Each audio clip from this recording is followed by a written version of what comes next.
Are you threatening me? That's right. That would be a bad idea.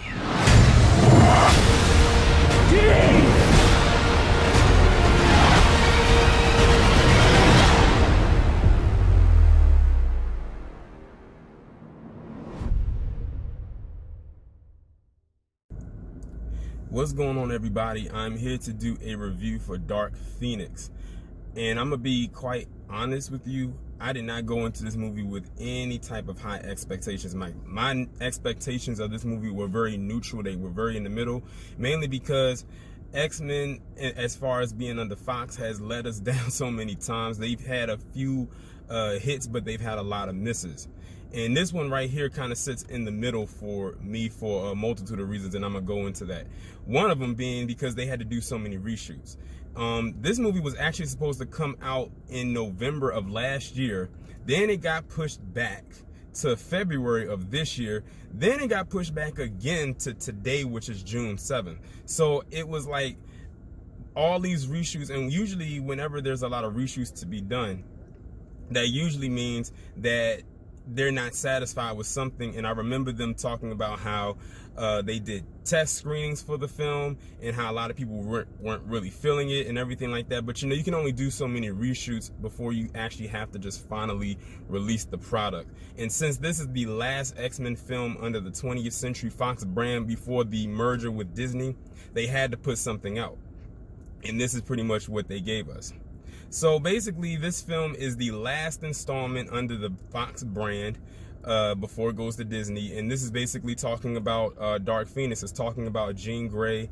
It's like they go into her origin story just a little bit. Now, I read, not so much read, but I was looking at a lot of videos, like comic style videos, where they were talking about the origins of the Phoenix. Because I'm not gonna lie, I'm not an avid comic book reader, but I was a fan of the series back in the day when it was on Fox Kids on every Saturday morning. I used to love watching X-Men, and I remember when they got to the Phoenix Saga storyline and how it was split up into like 6 or 7 parts. And that's actually going to be one of the issues that I'm gonna talk about in this video. But basically, it talks about Jean Grey and how they went up into space to go save these astronauts when their shuttle pretty much went into a malfunction, and they had to stop it and save them. And then this cosmic entity finds Jean and latches onto her almost like a host, and she's like one of the only people that it has ever latched onto that it didn't kill.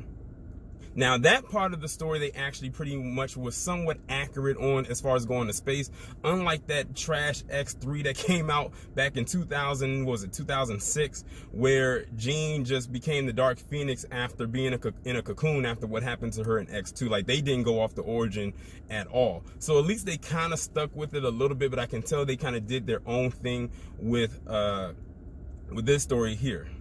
And basically, she's coming to grips with these new powers that she has. And the Dark Phoenix, as we all know, is like the most powerful mutant. Like, she's the most powerful entity in the world. Like, nothing can really stop the Phoenix, especially when she goes dark, which she did in this movie. One thing I will say that I will give to this movie is I like how they made the Phoenix look. In that X3 movie, she didn't look anything like how I imagined her to be. She didn't turn into the bird or anything like that. And that was one thing I wanted to see in this movie. And it's also an issue I have too. And this is going to have a little bit of spoilers. She did turn into the bird, but it was very brief. And when I say brief, we saw more of her as the bird in X-Men Apocalypse, which was the film before this, than we did see her as Dark Phoenix in her own movie. And that's one of the visuals that a lot of people who are fans of X-Men choose to want to see, because that's like her in her most highest and most purest form. At that point, she's really unstoppable. But visually, like how they made her look with the crackling of her skin and her eyes glowing and everything like that, and showing her powers, I really liked how they did display her powers in the film. Now, there was some other aspects of it I didn't like. Well, first off, Jennifer Lawrence, I'm so glad that her character is pretty much done. Everyone was speculating, does she die? Does she die? Y'all can pretty much guess that without me having to say a damn thing. But she wanted out of the role of Mystique anyway, and a lot of people didn't want her to be Mystique after First Class, because after First Class, her career pretty much took off. I don't think she really wanted to do the part anymore. She said she got tired of wearing all the makeup, but you know, that's the part. Rebecca Romijn didn't complain. She played Mystique for 3 X-Men movies straight and wore the makeup all the time without any complaints, at least not to our knowledge. So her character's pretty much done. If there's one thing I will say though, if they go for, because I know they're going to do some recasting, whenever they do the recasting for the next X-Men film, which they said is going to be like 5 years from now because they want to give X-Men a break, let James McAvoy, who played Professor X, and Michael Fassbender, who played Magneto, come back, because those two right there hold those roles down, in my opinion, have done very well since the original cast who played in those roles. So I would prefer that they come back for those. If they want to recast anybody else, go right on ahead. Now, I know some people are going to ask me about Storm. Now, I don't have any issues with the Storm character, but you know, I'm not really feeling the actress that's playing her because of some stuff that she has said in the past. But they did give Storm a little bit more to do than they have given her in previous films. And it was one part in the movie where they were trying to figure out like who was going to go to help and save Jean and everything. And Professor X was like, no, I want you to stay. And I was like, oh, that's fucked up if they make her stay. But thank God Cyclops stepped in and said, no, I want you to come too because we're a team. And they even let Nightcrawler do some stuff too. Like he finally used the knives and all of that stuff. Because, you know, in the show, his weapons is using some knives. He didn't have the big swords like he did in the show. But, you know, it alluded to that. But basically, the movie was pretty much going off the premise of going after Jean because of what happened in the movie between her and the Mystique character and her trying to come to grips with these powers. Let's just put it this way. If the Phoenix was going through a monthly cycle, the world better watch out, because if she even sneezes the wrong way, the world might fall out of orbit.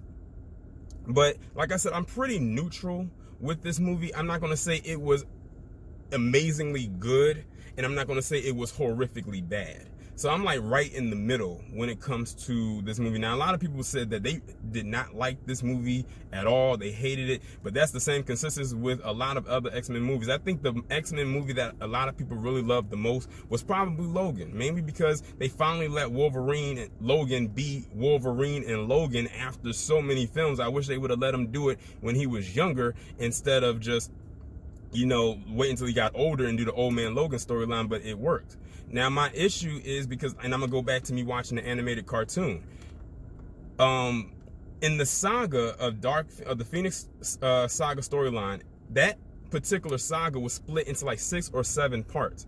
What I wish they would have did with this, knowing that they love to rehash this Phoenix storyline because it's one of the biggest and most popular storylines of any comic book series, and definitely the most popular one of the X-Men comic book run, is to build up to that. Like how the MCU built up to Endgame and Infinity War. Let them build up to that, like how Harry Potter built up to the end with a series of films, and how Lord of the Rings, and I never watched Lord of the Rings, but they were able to do a successful build up with 3 movies.